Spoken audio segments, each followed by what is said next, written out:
filled 2/3 of this white sheet. Oh, the morning session only filled 1/3. So my 4 distinguished guests have to fill the other 2/3 of the sheet. Okay, first question. Big Neil, Little Rob, any questions for them in terms of the case study? He's hiding, as if he's hiding down the back. Any questions in terms of the case study? Clarifications? I have 2 questions. Okay. Yeah. First question: the people in this business, do we know what their objective is, or what their goal is? Okay, that's my first question. And second question is, what's the prize for the competition? Okay. The second question can be answered by our distinguished Aussie, James Walker. And James, yeah. The first question, I think, ultimately, to pass this business on, but to who? Not entirely sure at the moment. So this is about passing this on, but being fair to all of the siblings. Okay. That's the objective. Okay, that's the objective for me of the succession piece. But of the overall business, is there do they want to be profitable? Do they want to? They want to farm. They want to farm. Yep. Fair point, Rob. Yeah, I think probably. Give him the microphone there, just in case. I think we're probably looking at it from the view that one of the children wants to run a profitable farming business, and maybe some of the others aren't quite as profit focused. Okay. Okay. Ed, question. I knew we'd get someone. Is there any pension facilities for the parents? Or is the farm got to be the parents' pension? Yeah. Okay, the future income, I suppose, for the parents or the landowners as they are at the moment, is there pension facilities in place, or do they need a return from the farm in the future? There's going to be a little teeny-weeny typical put 50 quid a month in an NFU mutual pot that's going to give them about £3.75 a week on top of their standard state pension.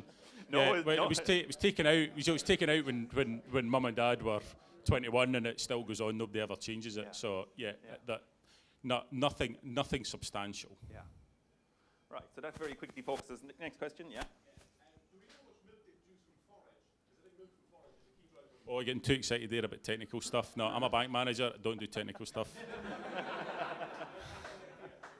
I presume we'll say industry average 2,000 litres or something like that from forage. Yeah. I mean, what you could do. So we did talk about, do we put technicals into this and all of those, but we kind of shied away from that because my worry was, we could get really focused on technical performance, but clearly there are technical issues. But I think if you just looked at it, as Jack says, it's an average.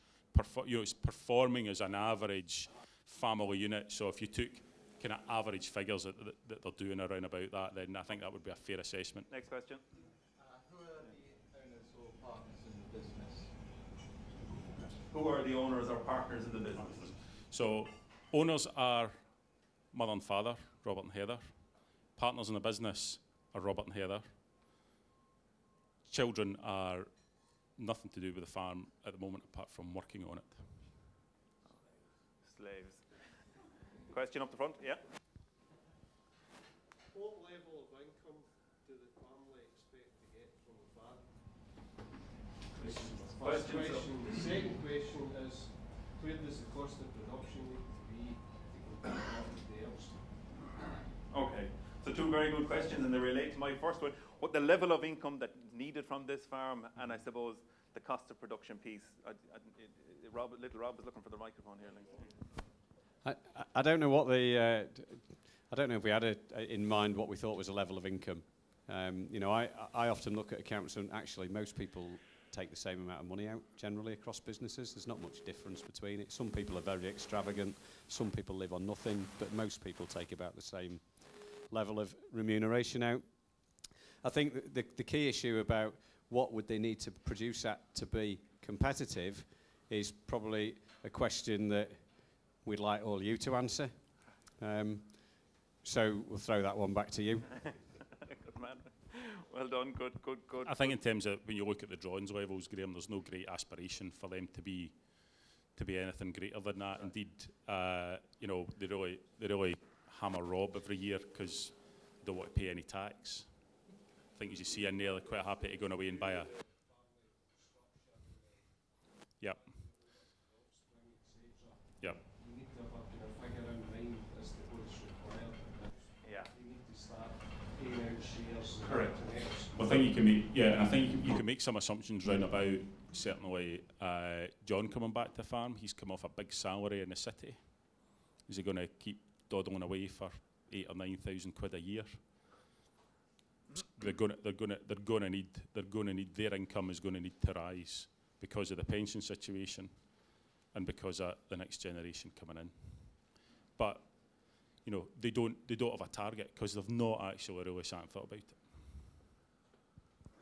Okay, one more question here. Two more. Yeah, we'll take the lady first. Obviously, the parents want it to be fair. Do the children expect it to be fair? And if that's the case, what do they see as fairness? Is it 3 equal shares, or is it work, or? I think there's an assumption in the children's part, certainly for 2 of them, that it's going to be fair. But you've got the lad that's just come home that probably doesn't want it to be particularly fair. As mum and dad would see it, you know, mum and dad would see, you know, it might not be third shares, but what they probably want to do is get the daughter set up in a house without a mortgage and all of these kind of things. So, you know, it's not necessarily going to be a 3-way split. But, you know, I suppose the question back to you would be, you know, does it have to be fair? And, you know, what might that fairness bit look like in your mind? Because I think those are some of the things we're kind of looking for back, you know, in terms of, does it have to be, do you just say to them, well, actually, you know, you're not going to be involved in this farm business, all this farm, so off you go. Tough living. Yeah, next question, and then I come to you. And if you're satisfied with the potential successor as someone who can run the farm well, where would you go as bankers in terms of lending money into diverse dairy-type related activities? I'm thinking of the degree to which you would go into micro-dairy, the degree to which you would support retail, or would you really just be only comfortable doing the core dairy activity as a banker in terms of how you would, if you like, help the financial arrangements? Yeah, okay. So that all comes down to the management. You know, do we judge? And we're not always going to get it right. We'll not get an argue on that point. Can we judge that the management of that business can do more than the core enterprise? You know, and I think there is a debate with this particular business whether they can do the core enterprise before they even think about stretching out. You know, banks, I'm not just going to talk about the one I work for, but banks generally will be supportive of that, but it will come down to getting confidence in the management that they can actually move away from the core business and not take their eye off the ball. Because in a lot of these diversification situations, somebody disappears off down a track, the core business gets forgotten, starts to go backwards, and then you know, it all just starts to cave in, and it's very, very dangerous. So yeah, you know, you need to be pretty sure that that's going to be, they're able to do it, and it's going to be done in a properly managed fashion. Rob, you got anything to add to that? Okay. Question.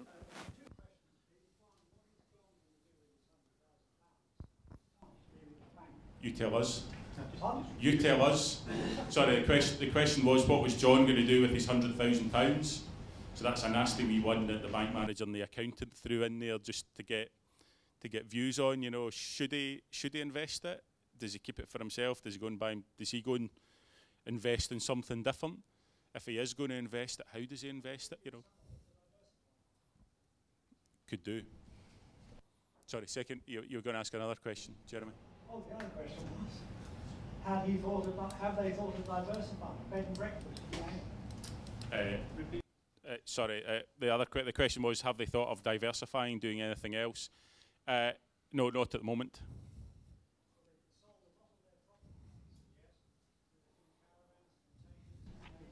There you go. Other people's money Great. generate some income. great start for the panel discussion, I would have thought there. Okay.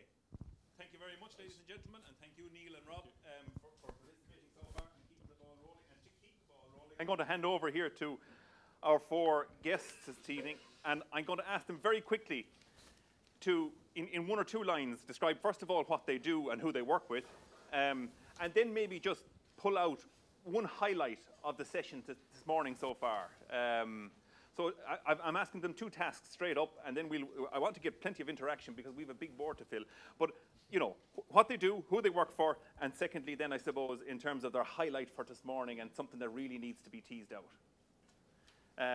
I'll start at the very end of it, and we'll work our way across. Like if we have the microphone. And hello, I'm David Cook. I'm a director with Promar International. So I'm responsible for a team that does a lot of the international work that we do, as well as you know, some of the project type work that we do. Some of that involves farming. A lot of it involves the supply chain. I work with the haves and I work with the have-nots. So I think that's been mentioned before. So that's just perhaps a little bit about me. You can ask lots of other things about me as we go forward, if you like. The thing that I think struck me is I think it was Alan that said it's all about the management. And we did a study in 2012 that looked at management ability and related that to profitability. So it's a little bit like a psychometric test that we did on around about 100 farmers. One of the questions was, how important is it for you to be seen as successful? And surprisingly enough, the farmers that actually felt that was very important made another £15,000 worth of profit. The guys that like to network, in terms of going to farm walks and that sort of thing, made another £20,000 in profit, and I guess that's why those of you that are farmers are here today. And those that benchmarked made another £10,000 in profit.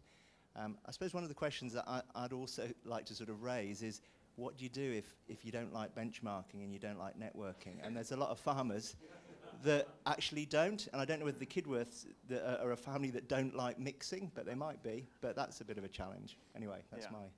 Excellent. Thank you very much, David. Steve, take it away. Thank you, David. Yeah, I'm Steve Elwood. I've worked in the farming and the agri-food sector all of my career. I had 25 years at HSBC. I left them in 2008 because I saw the financial crisis coming. That's a lie, by the way. But I did leave them because I wanted to get closer to the action, and I saw myself much more comfortable in farming and food than in banking. And it's led me, very fortuitously really, to work on a number of boards, all privately owned, family businesses operating in agri-food, in potatoes, in poultry. Velcourt, some of you might know, is a broadacre farming company. I'm also Cumbrian, and I live in a village called Kidworth. But any of the similarities between me and the case study are purely coincidental. If I may, just one point, and this is like a little pet subject of mine, but with quite a few little references to decline in dairy farmer numbers. And I just want to make a philosophical observation, which is that, you know, if you go back 250 years, the agricultural revolution was what spurred the industrial revolution. And the fact that society gets fed by fewer and fewer farmers is a bloody good thing. You know, it really is. And whilst we expect farmers to look after the environment and the fewer numbers not to be out-muscled in an unfair way, I don't think that a reduction in numbers per se is a bad thing. Quite the reverse, I think it's a good thing. Exactly that. And then in terms of what came out of this, I guess investment really.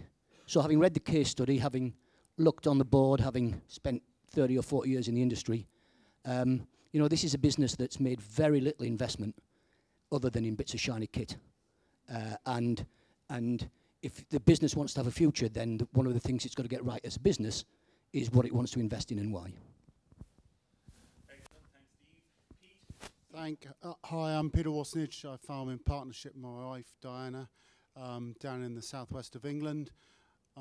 With dairy farmers, we run block carving type systems, whether they be spring or autumn, but they're all high foraged block carving type systems.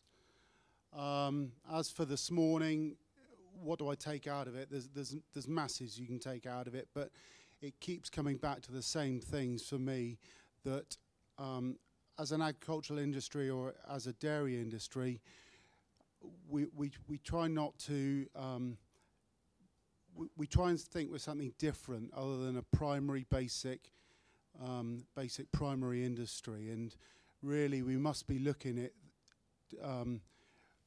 things just like return on capital and what have you, and not trying to treat ourselves as something special. And there are huge complex issues, because not only is it just the farmers are involved, but also their families are involved as well, and their workplace also becomes their living room as well. So, and it creates huge emotive issues as well. But succession is obviously one of the things we're going to come on to, and basic financial business monitoring. But you know, I would really urge people to go back and just look at it as a business that we also live and work in as well. What you're getting at, Pete, is the wrong benchmarks.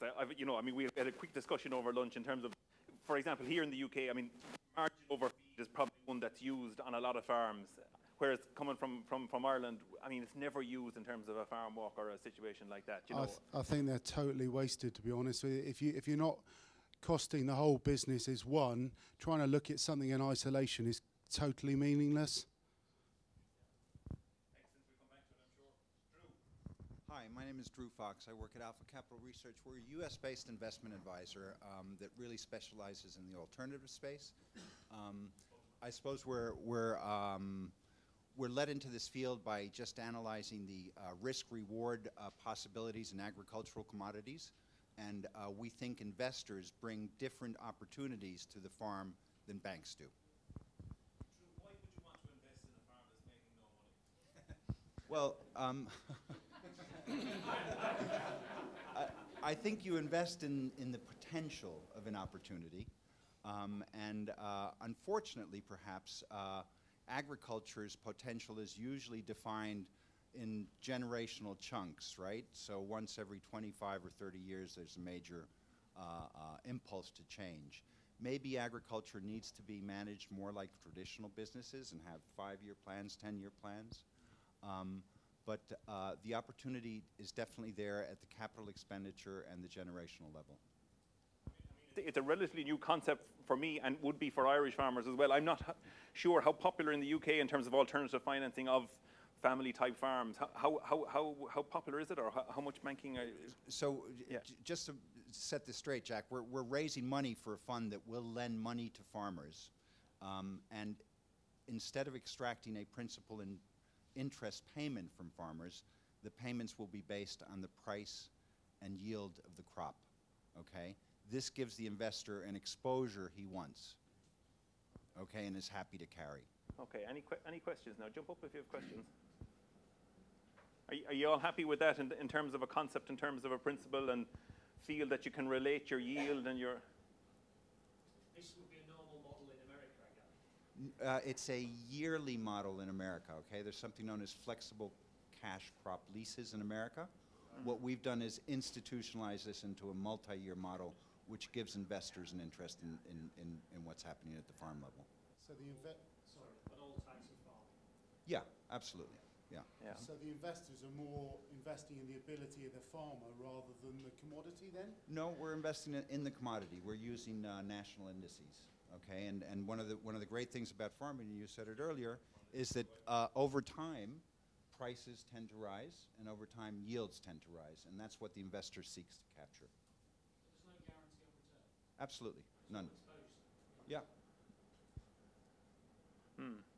I mean, you've got a lot going for you in the US. I'm not long back, and we talked about futures was mentioned this morning, and I mean, I walked in 3 weeks ago into this Wisconsin farm, and he had forward sold his milk from January to June next year. He had a margin protection scheme for a part of his produce. He had feed for 2 years in the bunker. He had a lot of risks boxed off in terms of protecting his business. Do they have a role? And I know one of the speakers this morning mentioned that maybe they don't have a massive role here, but do you feel that some of those protections, some of those futures have a role in the likes of the UK or Irish dairy industry? I feel that they definitely do on the cost side of the equation for all farmers, and I don't see that happening in Ireland or here. I'm not so. But the cost side of the equation, you mean the inputs? The inputs, yeah, yeah. Okay, grains, fuels, etc. I'm not sure that hedging forward a farm that has 200, 300 animals really makes sense right now. But could we do it as a cooperative or as a Exactly. processor? Yes. Pete, what do you reckon of that in terms of that future piece, in terms of if you could sell forward your 6 months of production for the next 6 months of next year? Yeah, obviously it gives you a certain guarantee in there. I wouldn't imagine many of these farmers would be selling forward all of their production, so they'd be just hedging their bets on some of it. And as individuals in this country, I'm not sure we'd be producing enough to be able to do that. But certainly on the feed things and stuff, many of us, as buying groups and stuff, are buying forward as far as it's sort of practically possible on the UK market at the moment. And I'm not sure if those timescales will actually get more distant as we get further into the market. Yeah, I mean, a co-op is a great aggregator, or any group of individuals is a great aggregator. So that should be something that comes intrinsic with the co-op's job. David, in terms of the compilation of figures, I mean, you probably have farmers that are using futures or not using futures or forward purchasing, etc. Any thoughts on that piece? I think the key thing comes back to what people have said this morning, is to understand your cost of production. So it's a little bit like fixing your interest rate, for example. If you're looking at the sensitivity of it and you think the interest rate will go up and it's going to cause you severe financial difficulties, then why not fix and know that you can afford it, from the outset? And I guess that would be, if you understand your cost of production and you know what sensitivities these various inputs would have, then that might encourage you to perhaps, lock in at a price that you can afford rather than leave it to the open market. Yeah, a couple of observations on futures, and I'll take it back to volatility, because usually people say we're going to be faced with more volatile times, therefore futures are the answer. And two observations, one of which is that if you've got a market where you have surplus and then shortages in terms of production and supply balance, then there will be volatility in prices. If you then put money speculators into that equation, that volatility will be greater, not less. So the fact of the market is that volatility is increased when you get non-producers and non-purchasers of products entering the marketplace. And so if you're going to outwit that, you've got to be pretty smart people. And so I'm not saying we shouldn't use them, but to simply say futures are the answer to volatility is a very dangerous remark. And I'd say, I'm not sure, I mean, talk to me if there is, but I mean, a portion of the product is what I'd see happening in the US, that they're not putting lock, stock and barrel into it, a portion of the product, because they know their cost of production, they know they're high, and listen, let's lock in what we can just to survive the lull and be able to reap the benefits in the high. Yeah, but what that is, that's forward selling, which is a different thing altogether. That's a different thing altogether. But it's related to, it's futures. I mean, they're selling on the futures market over there in the US. Like, I mean, they're ringing up the broker and they're ringing up Chicago Board of Trade, and it's been sold. Like, I mean, that's what's happening. Yeah. But Drew, do you agree with Steve now? I mean, he's kind of saying that, listen, one goes against the other, that you won't solve it. I mean, you'll want to return on your money, will you not? Absolutely. I think probably the best way to look at it would be to just imagine yourself as a dairy farmer today, and imagine that there has been a 10-cent decline in the price of milk. Okay, you still owe your bank the original amount of money you borrowed to produce that milk. Okay, would it not be better if, instead of having to pay back on that 10-cent drop completely, your cost of production dropped by 3 cents? Okay, and that's what we're doing for you, right? And I think that's an important mechanism for a farmer. What do you think of that concept, the alternative financing that goes up and down with the price of the product, or David?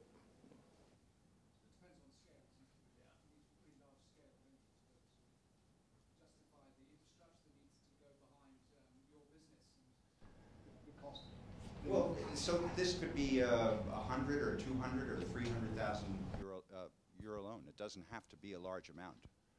But we obviously, as lenders, are looking for good generational or capital expenditure events that allow us to lend into a business we think is going to grow.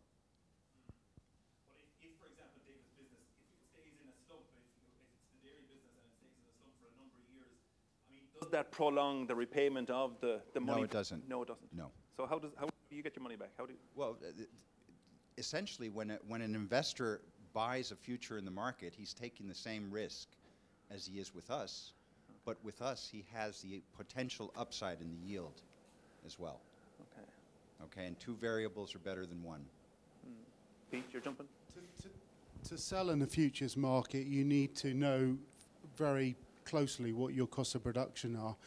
And, you know, unfortunately, at the moment, with the dairy industry we've got in this country at the moment, people are working off accounts that are, historically, like our case model, are 6 or 8 months out of date anyway, let alone working on real-time finances.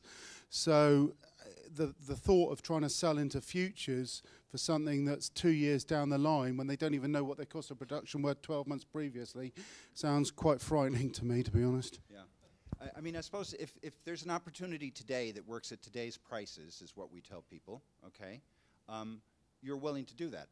You're not willing to do that, or you're not willing to do that to the same extent the prices may change over time, okay? Our facility allows you to look at the opportunity now and say, I'm happy borrowing this amount of money, knowing that as the price falls, I pay less, knowing as the price rises, I pay more, okay? So it basically allows you to, it takes away some of the uncertainty about the decision of the capital expenditure. That's what we're trying to do.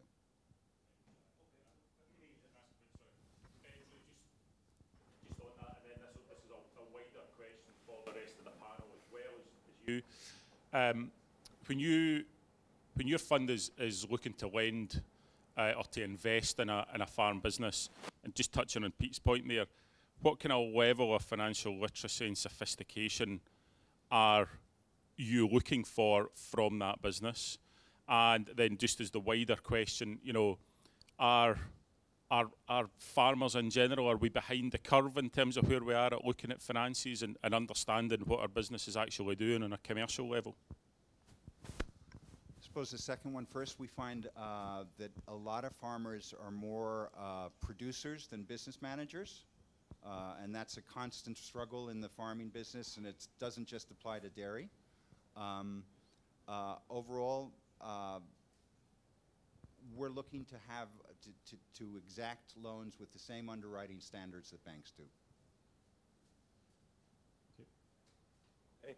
Pete, farmers behind the curve in terms of monitoring. I think you've touched up it already. In terms of cost of production, like you talked about, do you feel that the industry as a whole is behind the curve? Yeah, I would say that, to be fair. There are obviously many producers who are generally up with it very well, but certainly with a case of our case study here, you've got a set of accounts that include several enterprises in there, being it dairy, young stock, beef, etc.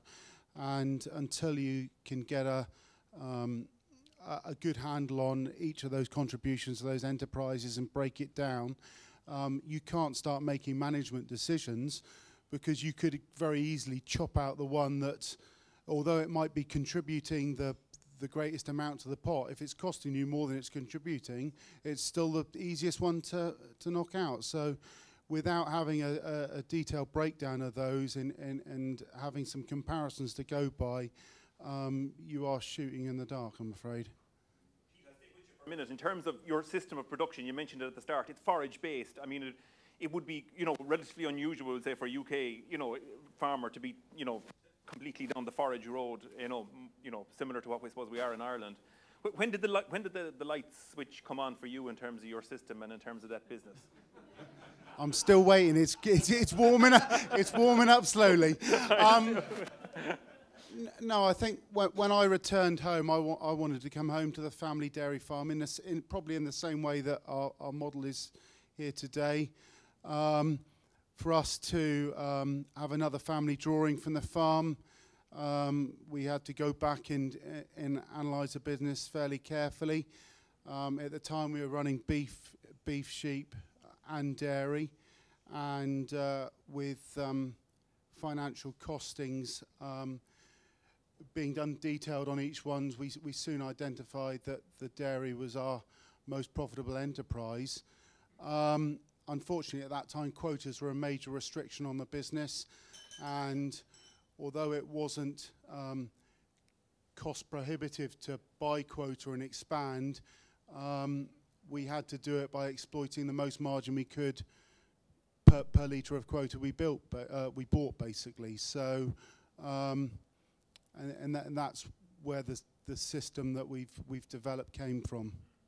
So you've been very similar to a lot of Irish producers who say that completely capped in terms of their production, and the focus has gone for the last number of years in terms of cost of production, in terms of efficiency, in terms of margin. Like, I mean, you know, it's one relic of the quota era in Ireland is that we, you know, that has been the focus of a lot of our producers and a lot of our teachings. Steve and David, in terms of the question that Neil posed, I mean, I have a feeling you're going to say they're behind the curve, that farmers are behind the curve in terms of benchmarking. But in terms of solutions, then, where do you go to try and to bring the industry back up in terms of monitoring, in terms of benchmarking, in terms of, you know, jumping up that curve in terms of monitoring their cost of production?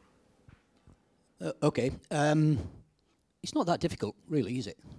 It's not that difficult, particularly on farms that haven't got so many enterprises. You know, if you get 7 or 8 enterprises, it all gets a bit more complicated. But it's not that difficult. I mean, I guess one of the challenges I happened in the late 1990s. Mac Sharry sort of changed my thinking on what was happening. To start within HSBC, a thing called Spotlight, which was unit cost of production on specialist dairy farms, and it was very illuminating, but it fell for a lot of criticism, and the main criticism was that we were showing the buyers of milk what the costs of production were, and therefore it was a problem. And I genuinely accept that as an issue, if you know what I mean. If the industry, as it were, puts all its costs out in front, it gets very difficult to negotiate on price. But the fact of the matter is that as we stand, dairy farming and most agriculture is a cost taker rather than a price taker, rather than a price maker. And I think understanding is more important than any kind of false belief that you're negotiating on the back of those figures. So I'd just say it's not that difficult, and it's down to individual farmers to take responsibility, and there are more than enough people out there to help them with the maths if that's the only factor that's holding them back. I mean, for me, it's so very true. I mean, we still have, even though we've in Ireland, we've come a long way from worrying about what Glanbia or Dairygold or any of the other processors are coming. It's still there, and we set up a farm in 2009, a greenfield farm, to try and get to the real nub of the cost of expansion, etc. So pre-quotas, when it went, etc., and that kind of thing. And some of the farmers kept shouting at us, "You're setting up the farm to show us we can produce milk at 14, 15 cents a litre," you know. But our objective, of course, was transparency and show it all there. So for the last 6 years, we've printed every single cost from that particular farm. And at the moment, because the farm is in terms of stage of development and in terms of paying down capital and paying down banks, I mean, our cost of production is 35, 36 cents a litre. It's a long way from 14 cents a litre that they were shouting about. So I think your words are very true. I mean, transparency for the industry, for the business, is much more important than worrying about, you know, what the process is, because it's a different. Now we are in a slightly different market in terms of the ratio of fresh milk, I suppose, and exported product. You know, the majority of ours is exported out of the country. But comments in terms of solutions on the benchmarking and the cost. Yeah, well, I mean, I'd agree with what Steve says. It isn't actually that difficult. I think what happens is people try and make it even more difficult by imputing costs and putting rents in and all of that. But at the end of the day, it comes down to the individual business. And, you know, if it's a simple dairy business, you know, you can literally take all the costs and divide by the litres. It's sort of that simple. If you want to compare to everybody else, then clearly you do need to make sure that you are doing it in the same way as everybody else is recording that information. The other thing I think we've got to be careful of is averages, because, you know, although we say what's the average cost of milk production, you know, I mean, I was talking to Rob Hitch earlier, and within the group that we look at, the difference between the top 25 and the bottom 25%, so that's not the extremes, that's the top 25, you know, is 8 pence per litre. So, you know, can you really talk about an average? Because, you know, you've got there one guy that might at the current milk price be making money, another guy that's making huge losses.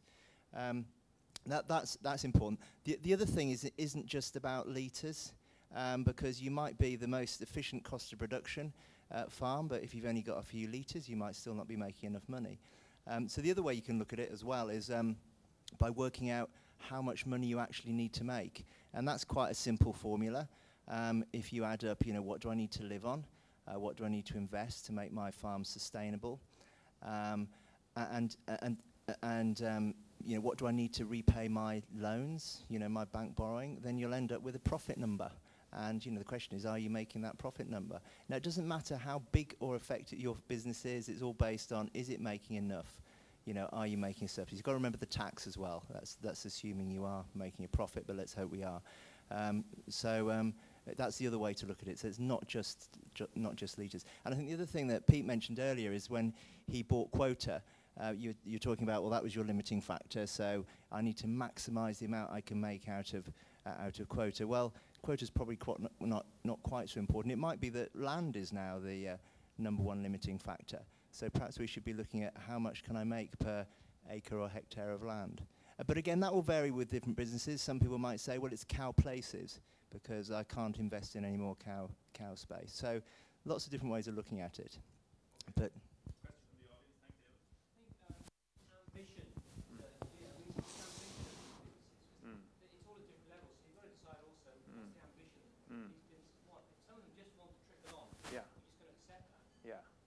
and over time, is that declining? If it's just status quo, in the main, it's probably declining, isn't it fair to say? Yeah. But you're right.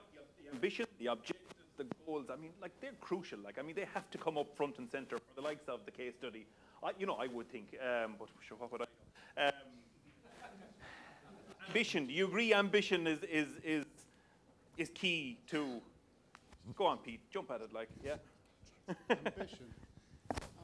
Going back to the business one again, then it's quite all right for people to say what they want out of a business, but if it's wrong for them to focus on production or whatever they want and then expect at the other end to be a profit. You have to be focusing on the thing that you want to achieve, don't you? So I think that's a really significant thing, because there are a lot of lifestyle type things out there who people don't want to push themselves anymore, which is perfectly all right. But it isn't correct if they're saying they want to be kept in that lifestyle and then have a profit to match, really. So you have to be quite clearly defined as to what your driving factors are, and that's why I think we ought to be as farming businesses, looking for returns on investments rather than some of the parameters that are being sent around us at the moment. Yep. We get the microphone to you. Roving mic coming. Yeah. Thanks very much. We've heard a lot this morning about, with the speakers, that farmers need to look at their enterprises as businesses. We've just heard Pete say that, a generic statement, Pete, a lot of farmers don't understand their cost of production. Chris this morning talk about interpretation and being very finely balanced when you actually go to a farm and say, wake up and smell the coffee. How do the industry change the mindset? And that question to all of the panel, really, because unless we get people to be honest with themselves and really tackle some of these issues and break their businesses down into components and look at how we're going to improve, if they won't actually accept it or acknowledge it, we're going to have a big challenge. How do we change mindset? Go on, Pete, kick us off in terms of mindset. Small bits at a time, I think, is probably the answer to that, because it comes into so many complex issues in there, aren't there? The succession, which is just a huge, minefield in itself. You've got the one son who's wanting to take over the farm. Inevitably, that's going to cause resentment from the other two, so it's almost a poison chalice that he's going to take on. He's going to, looking at it's ironic that we're in the New Zealand House today, because, obviously their business models are, sons buy into the business, so there's none of this sibling rivalry as to where the assets have gone.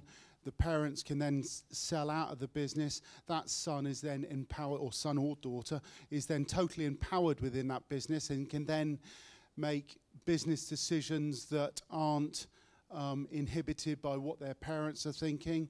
They can then use that asset of that farm to trade, to move on, to do whatever they want or borrow against. Whereas in, unfortunately, historically in this country, the farm's given to perhaps the eldest son or one of the sons.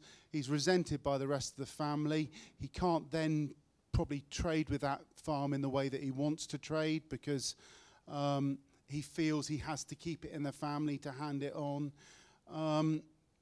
It's just such a huge question. But yeah, exactly. And it's it's been in the family for years and all the rest of it. But succession planning has to be really high up there, as does educating in finances possibly more than some of the agricultural skills we've learned. How are you dealing with it in your business, and what have you learned from your succession piece? Like, what have you learned from so far?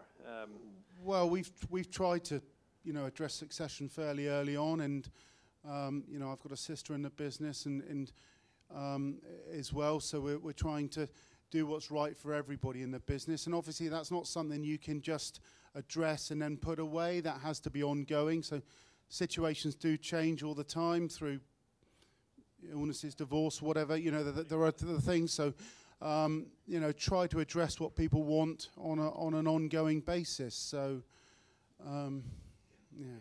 You want to come in on that? Yeah, I just did, because I think the question was asked in quite an interesting way. How do we get these people to change their minds? And I'm a married man. Sometimes I'm a happily married man. I've got kids. I work in a big volunteer organisation. And I've learned over my life, you don't get other people to change their minds. They have to change it for themselves. However, to be slightly more practical and pragmatic, I'd also say that if I could change one thing as a little wish in farming businesses, it would be that all farming businesses spent some time thinking about what they want to do in the future. And I used to encapsulate this by saying management isn't something you do when it's too dark or too wet or you're too tired to do anything else. And I think every farming business should set time away inside the working week, inside reasonable hours, to actually sit and to think and talk about these things. And that way they might change their minds for themselves. Thanks. My name's Nick Tapp. I have the great good fortune of farming in the South Island of New Zealand, and we milk a few cows. But I began my dairy career milking 2 Welsh black house cows a long way up at Highland Glen. And when you have 2 cows, you give them names. Really just wanted to make a couple of points. Very sadly, I've got to go in a minute, and I think this has been brilliant, so well done to Robert and the organisers. First, to pick up on a point Steve made, I spent most of my career in the potato industry. In 1961, there were more than 70,000 farmers growing potatoes. There are now fewer than 2,500. That's an industry that's restructured. Dairy industry isn't beginning yet. Drew and I were both at a conference earlier in the year in Ireland, a dairy conference, and there were a couple of things that struck me about it. One was the audience was an awful lot younger than me, which is unusual because usually English conferences are full of old men like me. The second was that they never talked about the price of milk. They spent the whole time talking about the cost of production. And the third thing was that subsidy wasn't mentioned. And eventually on the second day I asked a farmer from Dublin why subsidy hadn't been mentioned. And he said, well, that's just to pay the tax bill. Yeah, they're a profitable industry. And we've talked about, you asked the question jokingly about how do you get someone to invest in a farm that's not making any money. You don't. You get someone to invest in a farm that is making some money. And the third comment was I was in Munich on the 1st of September and just happened to coincide with the Bavarian response to low milk prices, which is to drive around Munich in a nearly new tractor and disrupt the traffic to persuade politicians to give you more money. The response in is to turn around and say, how do I conserve cash in a low price environment until the price recovers? And you change your management practices to do so. And I think one of the challenges that we face in this country with the industry is understanding why we are not competitive at a global level, because broadly we're not. And there are lots of things that we can do to change that. Nick, while you have the microphone, just in terms of New Zealand, and I mean, a lot of the growth in the industry there for the last number of years has been built on the rising capital value of land. And probably now we're beginning to see a bit of a slowdown on it. You know, will that change the New Zealand dairy industry, or can you see changes coming on? The growth hasn't been built on the rising capital value of land. The growth has been built on being competitive and supplying markets. In the last 15 years, global demand, someone said it here first thing this morning, has increased by between 1.5% and 2% per annum for the last 15 years. The US output has grown at between 1.5% and 2% per annum over the last 15 years. They maintain market share. Australia's gone backwards. They're producing less milk than they were 15 years ago. The EU is producing the same amount of milk as it was 15 years ago. New Zealand is producing 6 times more because it has just eaten everybody else's lunch. It has been competitive, it has maintained and grown market share to everybody else's disadvantage because they have been uncompetitive.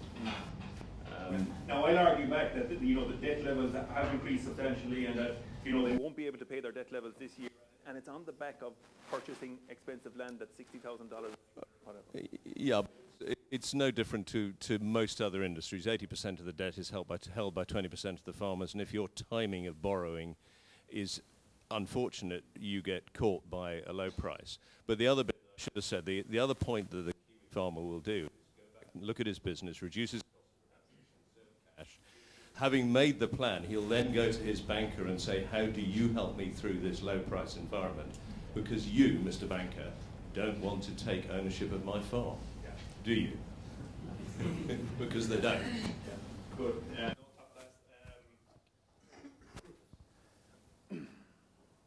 Questions? Any more? Sorry, here we on the left. Sorry, can I just get the microphone for that? I call on a large number of farmers in my day-to-day work as a dairy cow nutritionist, and the problem I'm seeing, and I'm wondering whether it may happen to our trial farm, is labour. The farmers want to manage, but they actually are crisis managing. They're getting up in the morning and doing all the basic chores. They don't have enough labour in the UK because it is a very large part of the cost of production. Whereas you go abroad to America, labour is cheaper, Russia labour is cheaper, China labour is cheaper. So the farmers have the chance to manage their farm. So is labour going to be a big hindrance to this farming family going forward? Yeah. Okay, just is it a related question on the labour? Yeah, go for it. So, yeah. Well, I think we haven't got as an industry, particularly the dairy industry, I'm from the west coast in Lancashire, is that we've got an industry now that is developing, is changing. Generally, I think we accept that herd sizes are growing, but most people in the industry have had no leadership training. There's nothing wrong that we've got loads of people in this country who want work. There's plenty of good workers with good work ethic. What we haven't got, I would suggest, are enough managers who can manage people. Staff management, people management, enough of workers. Drew, the US, you have a lot of labour, non-nationals, you name it. Do you see it? I mean, if it dropped out of the US system, or if it, do you see it as a restricting issue here, or does it have to be a restricting issue here in the UK and Ireland in terms of? I don't think so. No, I mean, I think that there's and I think Jack probably knows this as well as I do. For example, in Ireland, the lad that lives in County Cork and has the opportunity to farm 300 acres in Tipperary won't move to Tipperary. Okay, that's a cultural issue. I can't do anything about that, but. I think that living wage workers are available and willing for this industry. I don't think that's the defining problem. So then we're on to the next level in terms of good practice, good training, managerial skills. Like, Pete, are we doing?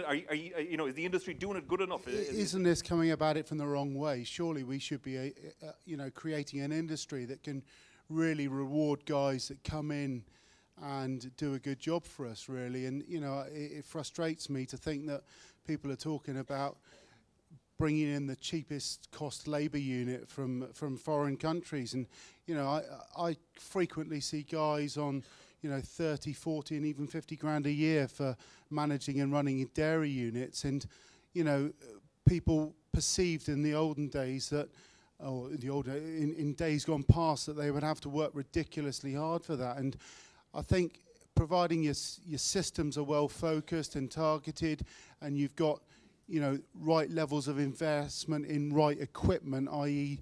good milking parlours and good things that give you high areas of return, I don't actually see we have to have a particularly arduous, poor paid job, really. And I think it's a message that we really must get across to anybody that's prospectively looking to go into agriculture, that it's no longer a poorly paid industry with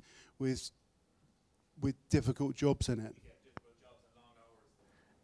Steve, David, you want to comment on it in terms of the labour piece? Yeah.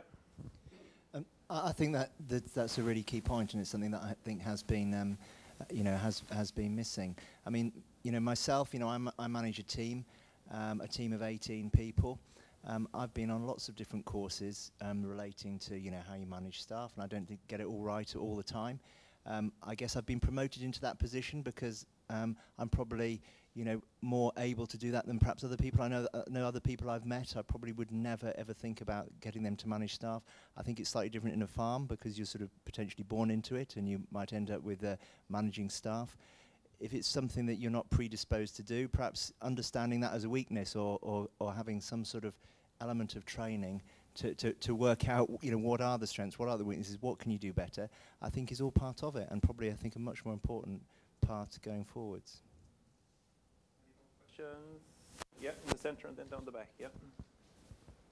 So I just tweeted the point that the question that someone made earlier about is land now the limiting resource, and a dairy farmer came back to me and said that in their case, nitrates are the limiting resource. So in their case, land is absolutely the factor. So my question is, what do the panel think the future aspects are going to be in terms of both the social impacts and the environmental impacts that we're going to have to think about as we expand or diversify or change our dairy farming practices? Yeah. Yeah. So the environment, will it become a bigger question? Will it be the restrictor rather than the land? Pete? I'm sitting next to you. Yeah, obviously environment's going to be very important going forward. We are in this oversupply situation at the moment, so obviously people, all we can talk about is sort of almost reducing production to get back in. But it will become important again, really, and I think the way, it's really important for us to go forward is to get the balance right. And, people talk about, maize has had some bad press recently, and, and things seem to go in cycles, don't they? And I think, what's important for us is to demonstrate as farmers that we can actually produce to a very good or a high level, but actually maintain the environment at the same time. And yes, there will always be a conflict of the two, because one is naturally conflicting with the other in some ways. But I think as a farming industry, it's important that we can demonstrate that both can happily coexist together. What will be the restrictor environment? Will it be artificial nitrogen? Will it be, will it be what? Or will it be organic nitrogen levels? Or what will be the restrictor? What do you yeah, land is ultimately becoming, very recently we've just had the, the introduction of AD plants in our area, which is underpinned agricultural rents and probably put them beyond where, agricultural rents want to be for agricultural purposes. So that's just redefining the market for us at home at the moment. But there will always be different influences in the market. Like we said before, it was quotas before. I wouldn't be surprised if, obviously water and stuff is going to be an issue, not perhaps so much in this country, but certainly in some of the other big milk-producing nations around the world that, we're seeing it all the time, and certainly in America and New Zealand and stuff, that water's becoming the limiting factor. And, sure as eggs and eggs, there is always going to be a limiting factor somewhere along the, the production cycle. David, do you want to comment on the environmental as a restrictor? Yeah. And I think it will become more important, although I think, and it will depend on individual farmers. And I think it'd be interesting, really, are we talking about dairy farming across the UK, or are we talking about individual farms? Because I think, for example, even when you look at the case study, you can feel very sorry for the Kidworth family and think, well, well, let's see if we can give them a future. But then, having said that, it might not be for them. As far as the UK is concerned, it's a good place to produce milk. You could be, for example, if you look in the Netherlands, then you're probably going to struggle even more with the environment. Relatively speaking, in the UK, land is available. Land is relatively a bit cheaper than other land. Okay, France is a little bit cheaper than the UK. So it's still a good place. And clearly, some individuals will have real limitations on land. Other, again, there might be opportunities for people if they're really keen on dairying to go somewhere where the land is a little bit more available, or that sort of thing. So I think there are options and choices. But environment will become more important, and I think particularly driven by consumers as well. Thank you very much. Tweet back to that farmer now and tell him he might be right and he might be wrong. Next question, yep. Thanks, Jack. I've really got two questions I'd like to ask. The first question revolves around this morning's presentations. It's quite clear to see that today's issue is a demand and supply issue. There's too much milk in the world, there's too much milk in this country. With that in mind, my bank manager has always told me that cash is king, cash is king. We don't lend on collateral. You've got to show a cash surplus. We've also heard this morning that some people are being paid as little as 12 and 14 pence per litre for milk, and cost of production from some of the consultants we've heard from could be as high as 40 pence per litre. My question to the panel is, what does it take to go bust at dairy farming? Because surely we should be seeing a lot more restructuring happening at the moment, and we're not going to actually get out of this trough until some milk gets taken out of the system. My second question revolves really again around demand and supply. Retailers will probably give processors 3 days warning in terms of how much milk or dairy products they require on the shelf for the rest of the week.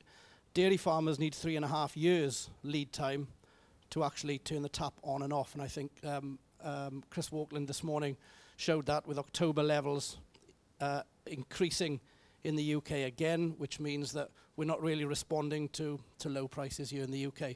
So how do we join those two up? How do we join a very short lead time from retailers to a very long lead time on farm? Because there are a lot of heifers in the system that'll still keep producing milk over the next 12 months. Yeah, okay. David, I'm looking at you in terms of the number cruncher, in terms of catch is king, cost of production.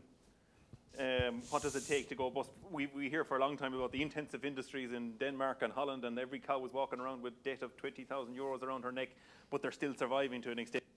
I mean, this is the question. What does it take? How long will it take? How to kind of weed out? It's not an ambition.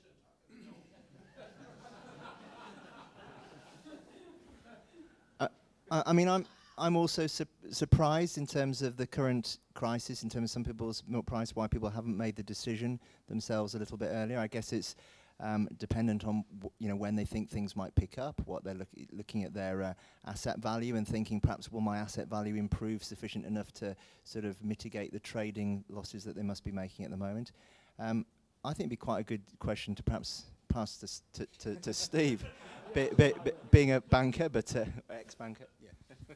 Thanks. Yeah, definitely an ex-banker. But I think it's a serious question, and it doesn't have to be go bust. It just has to be packing, producing milk. I guess that's the key question. And clearly, land values and the reserve that there is behind many, but not all farming businesses. There are tenant farming businesses, there are tenant dairy farming businesses that will be, as we speak, under enormous financial pressure, whether they're good or bad producers, actually. So it's not as that, but the majority have got this big land bank behind them, which makes it easy for banks to be supportive and generous in the short term. And I think my view is that a period of low prices will impact upon who produces milk and who doesn't produce milk. It's probably not in the UK going to be about people going bust, but these pressures will, over a period of time, start to take their effect. We're looking at a business here that's making profits according to its accounts. but we know it's losing money, and it takes a little bit of time for that bit to fall through. It's more than 12 or 18 months, yes. I would definitely say that. I think one of the big issues that I got written down, maybe for later, Jack, I'm not trying to take us there now, is about alignment. You know, and one of the issues for small businesses in a commodity market is that they can get very out of alignment with that. I work in the UK poultry sector, huge amounts of capital tied up in that, and it is genuinely inconceivable that supply and demand could get so far out of line. And I know there's less to do with seasons, less to do with, you know, how much forage is around, etc., etc. But it is inconceivable because the line between the producer and the processor stroke retailer is more direct and more straightforward, you know. And so I use the word alignment directly because there's all sorts of bits in between those two steps. But that's one of the big issues, I think, for UK farming at the moment. The 3 days versus the 3.5 years. Does someone want to comment in terms of it's another form of alignment? It's you know, maybe is it that contract piece in terms of the retailers, like they can say stop at 3 days. This is your point. I mean, it takes a dairy farmer a lot more to build up the resources to produce that milk. Drew, would you come in on that one? I think it's. Can I just make one small point, and that is that the Kidworth family is blessed with a great plot of land, okay, around which they can sort a lot of problems, okay. So for me, you know, the family problem is the first problem, and the family is fortunate to have this piece of land. So they could make a very clear break between the business and the family, where the family leases out the farm to a son, a daughter, or a third party. And I would imagine that a lot of the people that are in that situation right now, because of the price of milk, will be having to make those decisions. And they're not bad decisions. They're good solutions to a really bad problem. Yeah, there's flexibility. Yeah, come in, yeah. Just on turning the taps on and off. Yeah. I know from some of those, well, lots of businesses across dairy businesses, but particularly the large businesses, you can fill a wagon load of 35 heifers from France, Germany, Holland, Ireland at any time, and I predict it might get more difficult at periods, but you can fill wagons, you can have the taps turned on within a week or two at any point. And I would suggest they're probably being reared at a lower cost than you can produce them in the UK. So that's your tap on and off issue. Do you know heifers Okay, I had another question. Yeah. And then I come, yeah, he's still there. On the succession thing, what part does tax play? I know Pete mentioned about New Zealand, and there's obviously different tax implications in New Zealand to what there are in the UK. Passing land down to generations. What part does tax play in the succession thing, do you think? Yeah. I'm not a UK citizen or expert, but I mean, I'm sure that agricultural shares are part of the agricultural relief program here, and it is very conceivable that the couple could make a decision to pass on shares as opposed to specific pieces of land. Rob, do you want to comment on that, or no?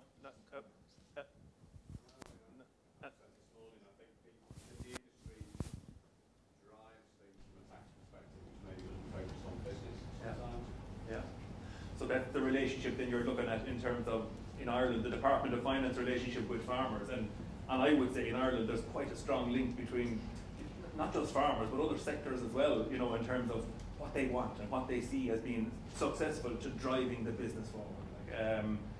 Good point, yeah, Dave? I was just going to comment in terms of this case study. I think if it was me, what I'd be encouraging Rob and Heather to do is to actually think very, you know, exactly now what they want to do and have that family meeting now.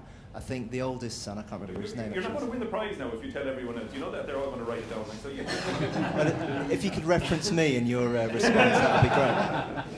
You don't want me to tell the answer? No, that's okay. That's fine. Another question here, yeah. Sorry, two questions. Thanks. One of the issues, as I see it, I may have got it wrong, in the dairy industry here, is probably the lack of communication between farmers and processors.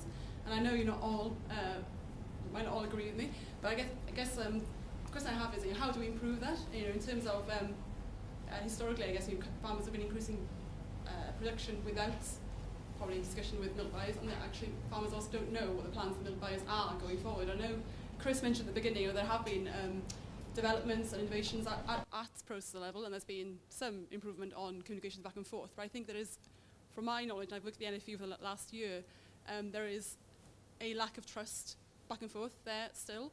And then I want to touch the thorny issue that Chris also touched on earlier on in terms of the haves and the have-nots. Obviously, we've had the review of the Tesco TSTG announced this week, it's conference on Thursday. What is the panel's view on aligned contracts in the UK, and do they have a place in the future? Thank you. Two questions, and I come to the question beside you then. Relationships between the processors and farmers. Yes, please. Yes, please. You want it all true, yeah? Yeah. Success, it means success for you. Anything that gives the farmer a guaranteed margin is a good thing. So that should be encouraged. I mean, it can't be to the extent it destroys price signals in the market, because then, all of a sudden you have a business with Tesco and the next day you don't. But anything that gives a margin is a good thing. Pete? I'm very jealous that I haven't got an aligned contract.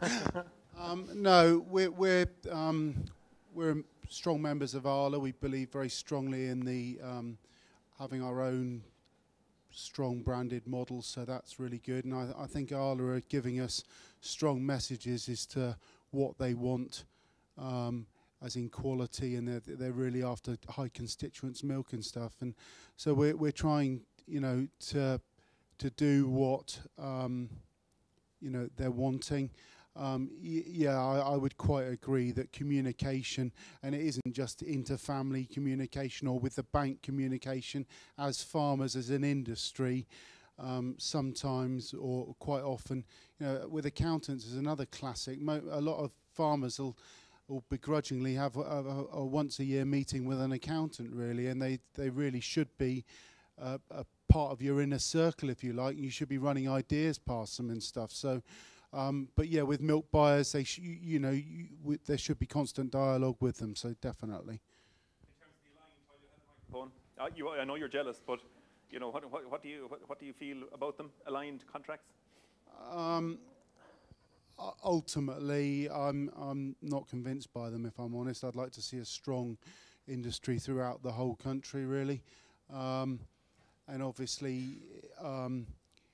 The different types of milk buyers out there, particularly in a country that is split between liquid manufacturing and processing, will be wanting very different profiles of milk and constituents. So that it's a difficult one to actually get correct. And it ripples down through the industry in terms of, for example, investment. I mean, so you'll have the haves that have the contract, have the aligned. They want to make the investment because they want to make sure that the business is making a profit. They'll still get their aligned contract. I mean, in Ireland, because we are all down the one tunnel, rightly or wrongly, the processors and the farmers together decided to invest. And someone mentioned this morning, £250 million, I think, in terms of investment. In the last 2 or 3 years, we've spent €600 million in terms of increasing the processing capacity.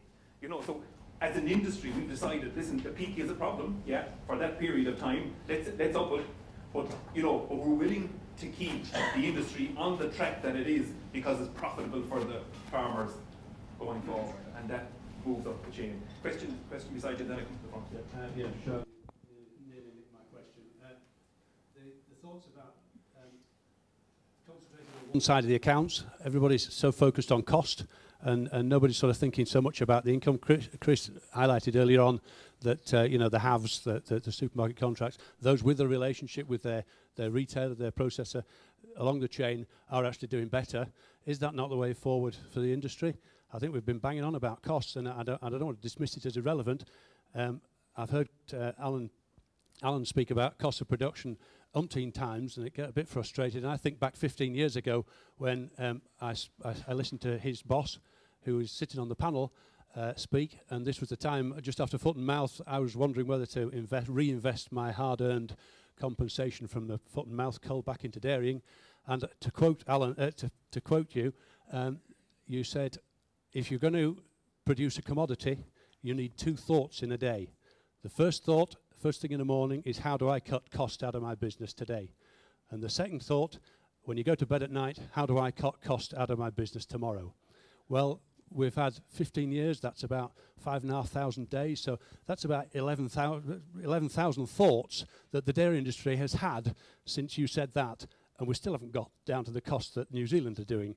So I wonder whether we should be basing our industry on our good domestic market and driving that and getting good relationships rather than trying to target a very, very, very low cost of production. Yeah. Okay.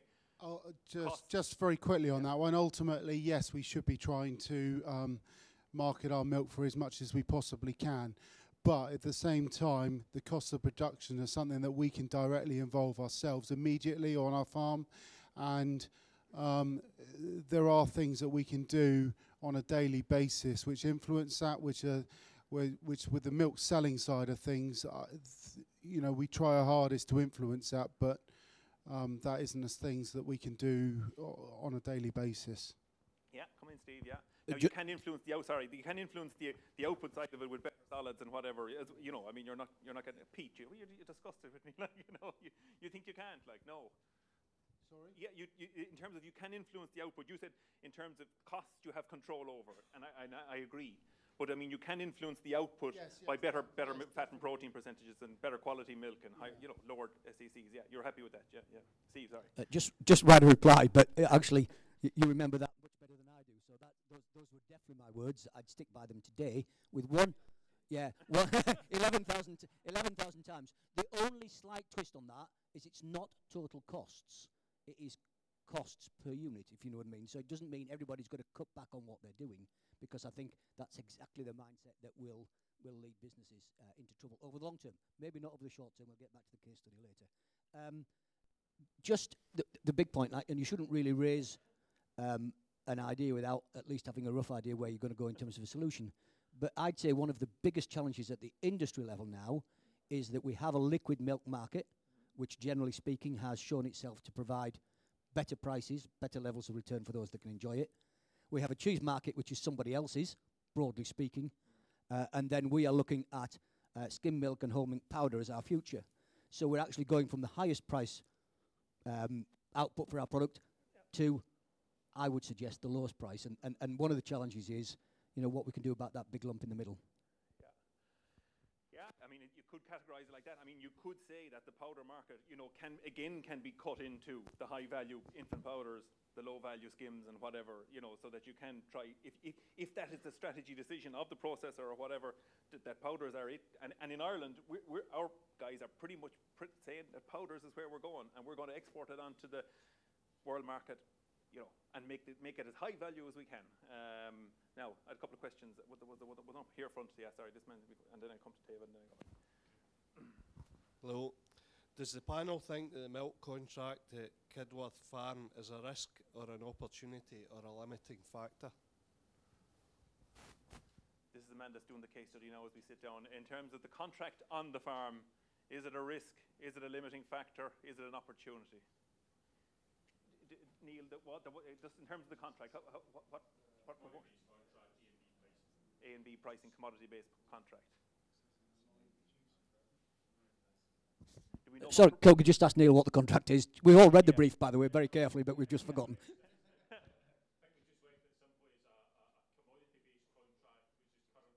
Subject to A and B pricing. Yeah. But you're not telling us how much now is in A or B, no? No. No. Let's go. Let's 90-10, 80-20. You know, something in about there. I mean, I think the important aspect is for them really to understand what their contract is. You know, I think it was William Neville this morning said that they did an analysis on one of the milk buyers and found there was a 3p difference between, you know, people getting the lower price and the upper price. So I think it's important to understand. I mean, clearly, if there's with the B litres, obviously depends what the price is, but you know, I would be discouraged to produce B litres personally. You know, although you might say, well, okay, they're spreading them across the whole business. You know, I think you know, you've got to take those additional litres and understand how much those additional litres cost to produce. And you know, that either means that you know you have less cows as a result, or you know, you reduce your cost of production or you reduce your output per cow. So again, that's a debate that needs to happen depending on the financials, I guess. So that would be my thoughts. I mean, one thing to bear in mind, I think, and Dairyco did some research, I think it was a couple of years ago, and in terms of farm profitability, milk price, I know it sounds difficult saying this at the moment, but milk price isn't the key driver. There's people with high milk prices that aren't making as much money as those people with lower milk prices.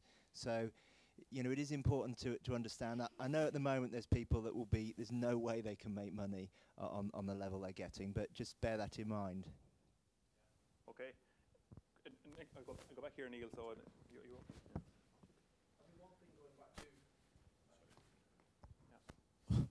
I think I'll just come back to the point that was made there about the milk price and some firms. I think there'll be some people on the line contracts today.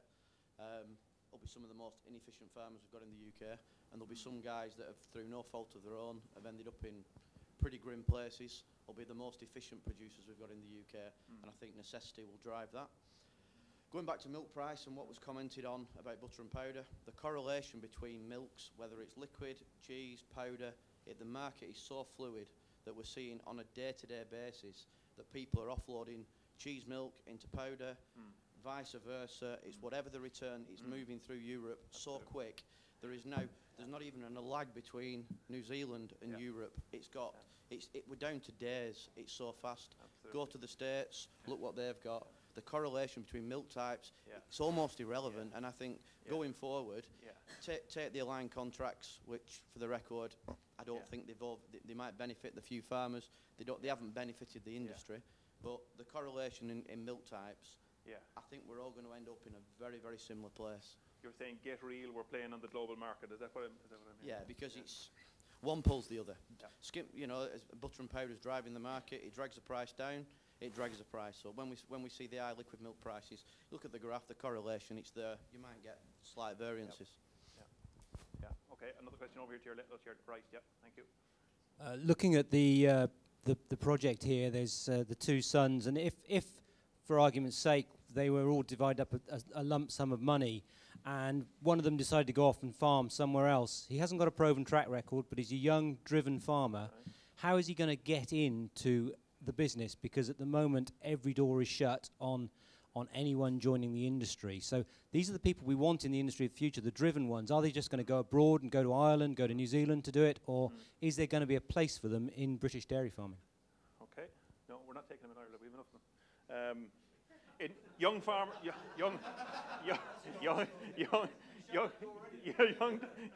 they're not coming with the milk. They're not coming. Chris is sending us over milk, so we're not going to take them as well. Young dairy farmers, the industry. We need young blood in the industry. The case study. There's one person, maybe one young farmer staying at home. Where does he go in terms of creating a business for himself if he wants to stay in dairy farming? True. Well, to me, I mean, maybe he just has to wait. Yeah. Right? I mean, maybe it's just not the right time. Maybe vegetables or tomatoes or something else is right for 2 or 3 years till the industry shakes out. I mean, he should just go into it because he thinks he's good at it. He should go into it because he thinks he can make money. And if he can't, he shouldn't. There are several ways into the industry these days. We're increasingly seeing contract farming schemes, profit shares. Historically, it's either been a tenancy or a buy, but there are becoming far more inventive ways out there to enter the industry.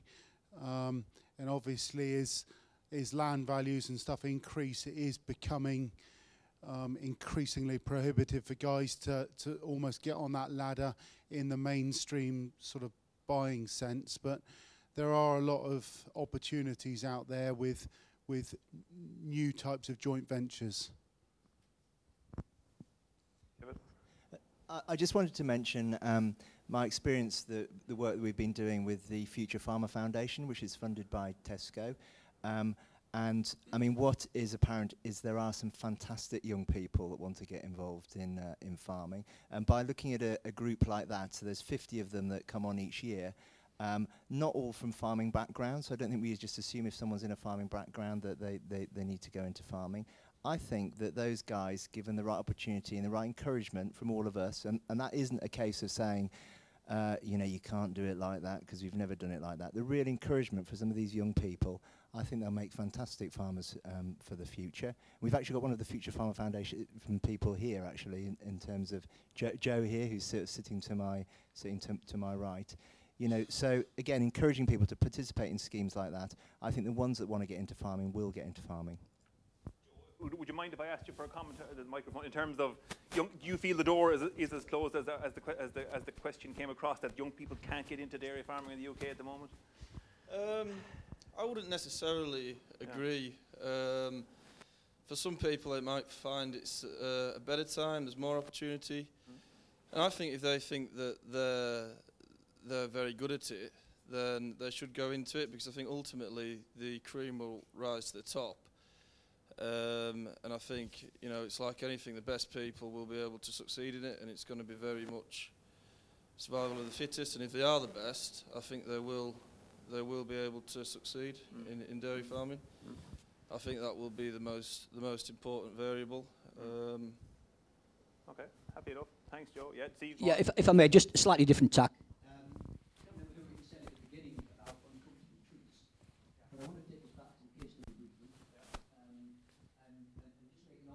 First, and then come on to the fact that I think that the Kidworths are in a very enviable position, frankly, compared with most young people and most young businesses. But the uncomfortable truth is that mother and father have been managing this business for a long time. It has lagged behind what's happened, and they've got 2 sons and a daughter. By the way, there are 3 of them, but the 2 sons, neither of whom are qualified to run this business at this point in time. You know, one of whom is working at £7.20 or £8.50 an hour milking somebody else's cows, and I suspect not involved in the management. And the other, who may have been a very successful insurance executive in London, but has had very little time in the farming business. So could you really expect somebody to come and take a business on with so limited exposure to running a business as opposed to working on a farm? That's I think, an uncomfortable truth for where they are now. But then, you know, this business has got the chance to go in any which direction it chooses. It's got capital, it's got time, it's got the facilities, you know, so there isn't an easier way into farming than where they are at this point in time. The big choice is where they want to go. And again, just one of the other things I'd written down is about timing. And, you know, timing is an area that we should consider as we go through this conversation later on. And I come here. Okay. 3 now in my mind, so go quick now, yeah. Very quick. Yeah. Just a parochial point about aligned contracts and their effect, which I wanted to ask the panel for.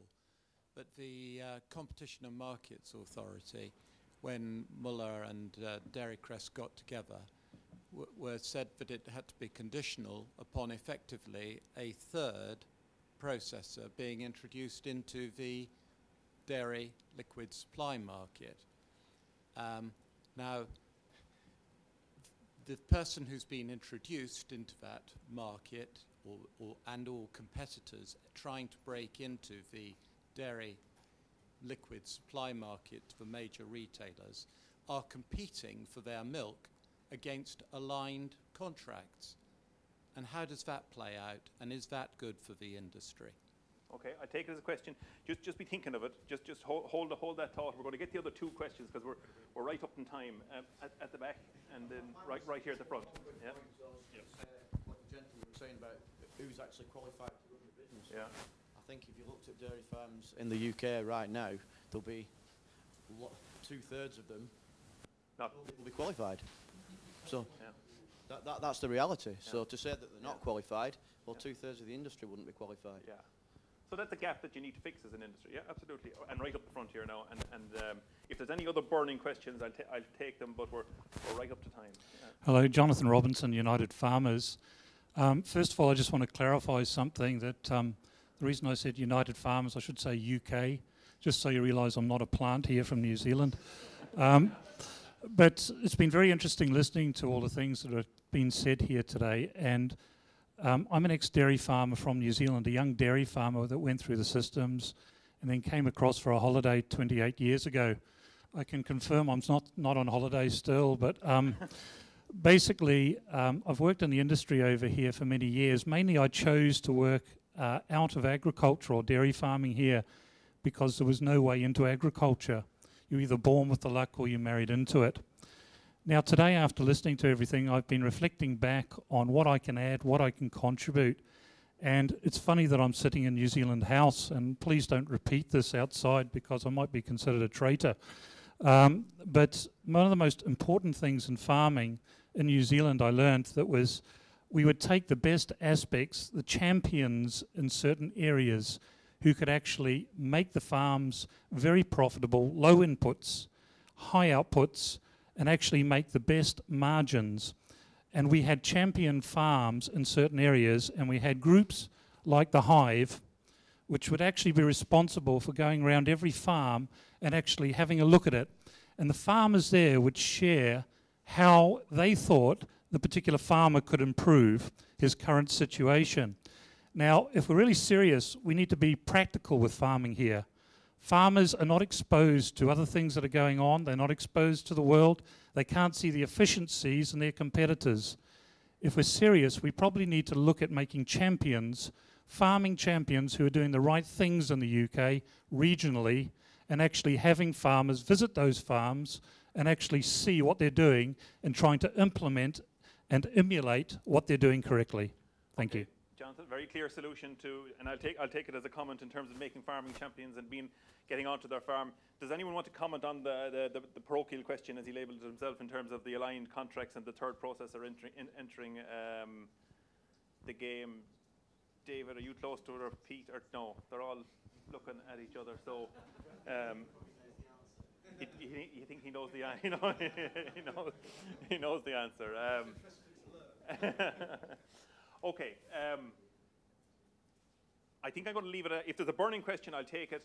If not, I'll call a halt to the proceedings in terms of this session. We're going to seamlessly move on to the next part of the.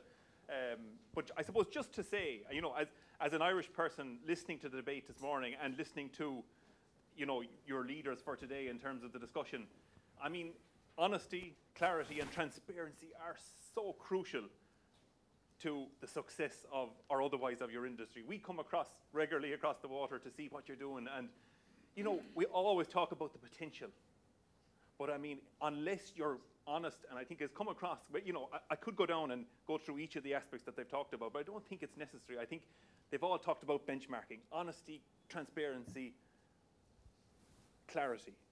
Absolute. If you get the benchmarking right, do the right benchmarks, you'll be able to solve it, and you'll be able to measure correctly against it. People skills, again, honesty, transparency, they have to be well trained up, and they have to, know what they're about and what they need to do. So I think I'm going to leave it at that. I'm going to hand over to James, maybe even, to introduce our next speaker and to take it to the next level. Thanks, James.